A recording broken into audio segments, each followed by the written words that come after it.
Welcome to Urban Odyssey, the video deep dive where we chase the shadows of truth. I'm Alex. And I'm Jordan. Tonight, we're zeroing in on what might be the single most powerful financial institution you've never ever heard of. It operates out of this strange circular tower in Switzerland, and from there, it shapes the global economy in almost total secrecy. So, yeah, let's pull back the curtain and see what's really going on inside the Tower of Basel. And that secrecy? It's not an accident.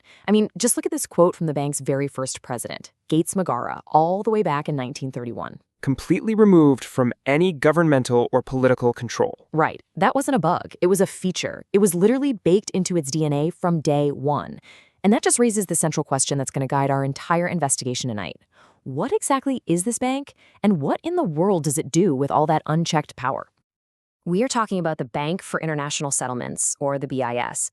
It's often called the central bank for central bankers, and that's because its members are the world's central banks.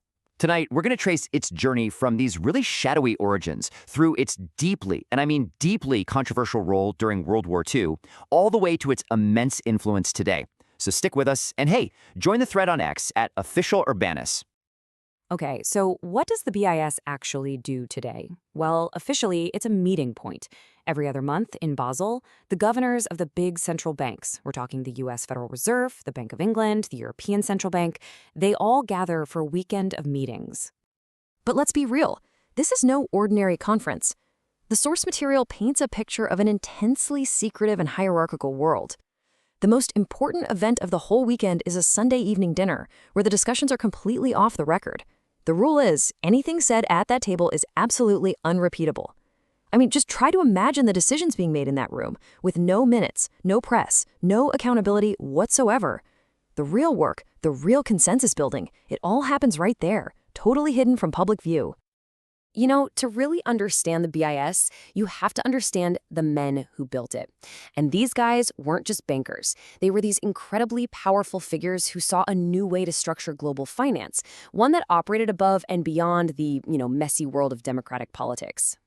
Yeah, first up, there was Montague Norman. He was the eccentric and seriously powerful governor of the Bank of England. The source describes him as a neurotic genius, a guy who actually consulted with the psychoanalyst Carl Jung. His dream was a world run by bankers, totally free from government interference, and he ended up forging this nearly 30-year bond with his German counterpart. And that counterpart was Hjalmar Schacht, the president of the German Reichsbank. They called him the Wizard because he somehow, miraculously, stabilized Germany's hyperinflated economy back in the 1920s. His actions essentially made him Germany's economic dictator for a time and a key architect of the very financial system that would, later serve the Third Reich. And then you've got the American connection, Alan Dulles, a top Wall Street lawyer from the firms Sullivan and Cromwell, which, by the way, forged incredibly deep financial bonds with Germany. This guy had an insatiable appetite for geopolitics and the world of shadows. He would, of course, later go on to become the director of the CIA, but back in the 1930s, he was one of the key legal minds in this whole circle. So together, these men founded the BIS in 1930. The public reason, the story they sold everyone, was that it was needed to manage German war reparations from World War I. And this is the absolute key. The crucial point is buried in its statutes. The bank was given unprecedented legal immunity. Think about that. It was founded by an international treaty, but it was specifically built to be accountable to absolutely no one. It was designed from day one to be a sovereign financial power, a state within a state. And this brings us to the bank's darkest chapter. What happens when a supposedly neutral international bank has Germany as a founding and controlling member, and then Germany decides to start a world war? The answer, according to our source material, is deeply disturbing. Okay, let's just look at the case of Czechoslovakia's gold. As the slide shows, in March 1939, the Nazis invade and immediately force the Czech National Bank to transfer its gold reserves. But here's the kicker. The transfer was made through the BIS's own account at the Bank of England. That move gave the whole transaction this veneer of legitimacy. So the BIS, this supposedly neutral international institution, didn't just stand by and watch the theft. It provided the getaway car. It effectively laundered the very first major haul of Nazi plunder. And this complicity, it wasn't even hidden. It was documented with this chilling bureaucratic neutrality. Just listen to this line from the BIS's own 1939 annual report. Other reasons for the demand for advances are to be found in the changes in the ownership of private enterprises due to the Aryanization of private firms. Aryanization. It's a euphemism for the systematic theft of Jewish-owned businesses. And the BIS just reports on it like it's another economic indicator. It's unbelievable. So, for our truth meter, based on the bank's own reports, internal memos, and its documented actions, yeah, we're rating the claim of deep complicity as 85% plausible. And that 15% of unresolved mystery, that represents just how much more happened through secret back channels, like the one that existed between Montague Norman and Hjalmar Schacht, which, get this, continued throughout the entire war.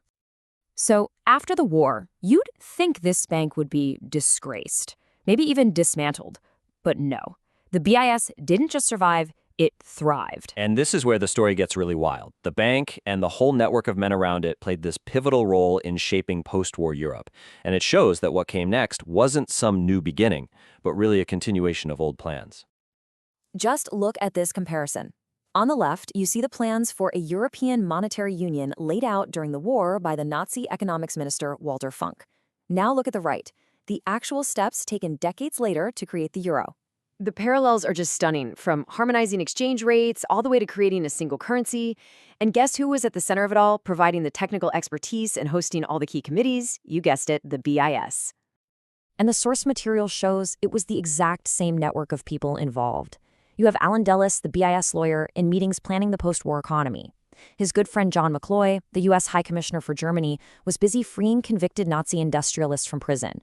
And Jean Monnet, the man they call the father of Europe, he developed his plans in close consultation with Alan Dulles. This wasn't democracy at work, people. This was a project designed in secret by the same transnational elite that had been operating right through the war. So how does all this history connect to today, to right now?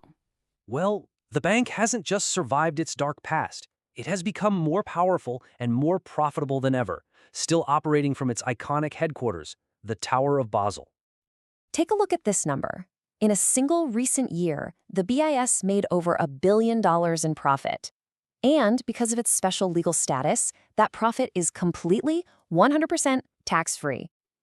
And this is for an institution that serves only about 140 clients, who are mostly, the world's central banks. And its immunities, they remain firmly in place. This table basically sums up its extraordinary position. Legal status, immune from all national laws. Accountability, none to any government or public body. Transparency, secret. The Swiss police can't even enter the building without permission from management. It's a relic of a bygone era that has somehow persisted into the 21st century. Which leads us to some really fundamental questions for our time.